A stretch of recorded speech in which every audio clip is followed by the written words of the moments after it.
There is a leaf that breaks every rule of modern nutrition. It carries more iron than spinach, more protein than beans, more antioxidants than kale. It fed civilizations for centuries, survived droughts that killed wheat, thrived in soils where corn collapsed, grew wild without fertilizer, without permission. Families planted it once and harvested forever. Villagers called it bloodleaf, a gift of strength. Warriors ate it before battle. Mothers fed it to children in famine. It was survival itself. Then it vanished. It's not because it failed, but because it succeeded too well. A leaf that grows without cost, spreads without control, and heals without profit cannot be owned. And what cannot be owned cannot be sold. This is the story of the leaf stronger than spinach, a forgotten perennial erased from history. Welcome to Forgotten Leaf Secrets. Long before spinach filled markets, this leaf was the true source of strength. It grew wild along riverbanks, forests, and forgotten corners of villages. No fertilizer, no irrigation, no care. Plant it once, it returned every season. Villagers boiled it into soups that warmed the body in winter. Healers crushed it into tonics that restored the weak. Warriors ate it before battle, believing it gave stamina and courage. It was called bloodleaf, a gift from the earth itself. Legends told of mothers who survived famine with this leaf. Children grew strong when other food was gone. Elders lived longer, their bodies nourished by its hidden compounds. It was more than food. It was survival itself. Travelers wrote of its taste. Sharp, earthy, slightly bitter. They described its resilience, thriving in poor soil, enduring drought, surviving cold that killed wheat. One patch could feed a family for generations. It spread underground through roots and runners like veins beneath the earth, a living network of abundance. This was not just a crop, it was a lifeline, a leaf that carried the memory of resilience, the promise of survival, and the strength of nature itself.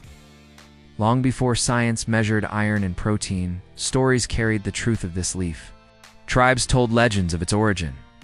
One tale spoke of a mother who gave her life so her children could eat. From her sacrifice, the leaf sprouted, a gift of endurance born from sorrow. In villages, it was honored in rituals, where elders called it the blood leaf, believing it carried the strength of ancestors. Songs praised its power. Ceremonies offered it to the sick, the weak, the weary. It was not just food, it was sacred. It's a symbol of resilience, of survival, of life itself. Travelers who tasted it wrote of its sharp, earthy flavor. They described fields where the leaf towered above the soil, spreading freely, refusing to die. Generations passed the knowledge in whispers. Plant 3 leaves in autumn, harvest 30 by spring.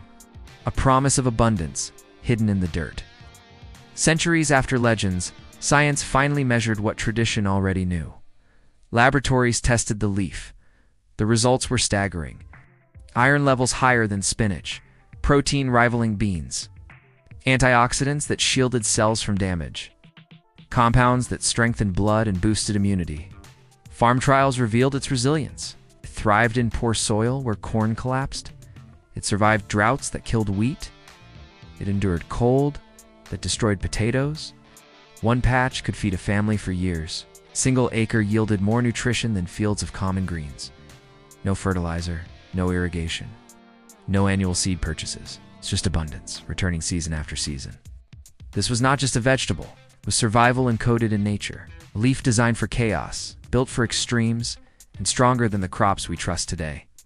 The leaf was not luxury. It was survival. Its taste was sharp, earthy, slightly bitter, a flavor that carried the memory of resilience.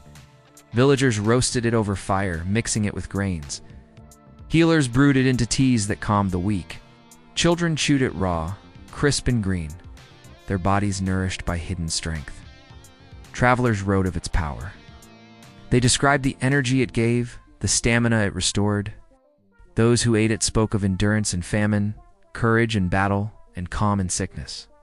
It was not a delicacy for kings. It was a lifeline for the poor, a leaf that carried strength in every bite, a reminder that abundance was always here, waiting in the dirt. For centuries, the leaf was trusted more than medicine. It healed the weak, fed the hungry, and strengthened the body. But then, it began to disappear. Markets dismissed it as primitive. Textbooks ignored it. Colonial powers replaced it with spinach, A crop easier to control, easier to sell, easier to tax. The leaf was too wild. It grew without permission. It spread without cost. It refused to fit into warehouses, into profit systems, into the rules of industrial farming. So it was silenced, not because it failed, but because it succeeded too well. A leaf that gave abundance freely was dangerous to those who built empires on scarcity. Generations forgot its name. Farmers called it a weed. Children grew up never tasting it, and the leaf stronger than spinach was erased from history. Industrial agriculture demands uniformity, leaves that ripen on schedule.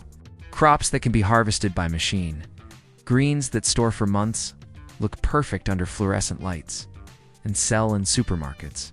But this leaf refused. It grew irregular, wild, untamed. It matured at different times. It spread uncontrollably, sprouting from fragments, returning year after year. Farmers could not control it. Markets could not package it. Corporations could not patent it. And what cannot be patented cannot generate profit. It was labeled primitive, unsuitable, a weed. Not because it failed, but because it succeeded without chains. The leaf stronger than spinach was erased not by nature, but by systems built on control. A crop that thrived without permission was too dangerous for an industry built on scarcity. Hidden in remote villages, the leaf never truly disappeared. Families still harvest it. Healers still brew it. Proof that the secret was never lost, only buried. Colonial records mention it quietly. Travelers wrote of its strength, then dismissed it as primitive.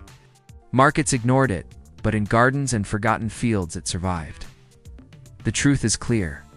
This leaf was stronger than spinach. It was erased not because it failed, but because it threatened the system. A crop that grows without permission, that heals without cost, that spreads without control, cannot be owned. And what cannot be owned, cannot be sold. Imagine if this leaf returned today. In a world where anemia spreads, where malnutrition weakens millions, where fatigue drains entire generations. Would industries allow it, or would they silence it again? What happens when a crop thrives without fertilizer, without seed companies, without corporate chains? What happens when abundance grows freely, refusing to be owned? The leaf stronger than spinach carries a dangerous truth. It shows that survival does not need permission, that resilience does not require profit, that nature's wisdom was always enough. So ask yourself if this leaf could feed the hungry, heal the weak, and restore the soil. Why was it erased? And when chaos comes again, will we remember it in time? We did not lose this leaf. We simply forgot it. But forgetting is not final. The knowledge still lives in the soil, in every wild patch, in every escaped root, in every gardener who plants 3 and harvests 30. This leaf teaches through persistence, through a refusal to die. It reminds us that abundance was always here, growing free in the dirt. Not owned, not patented, not controlled. Just waiting for hands willing to remember. If this story opened something for you, the best way to preserve this wisdom is simple. Like, subscribe, and share Forgotten Leaf Secrets.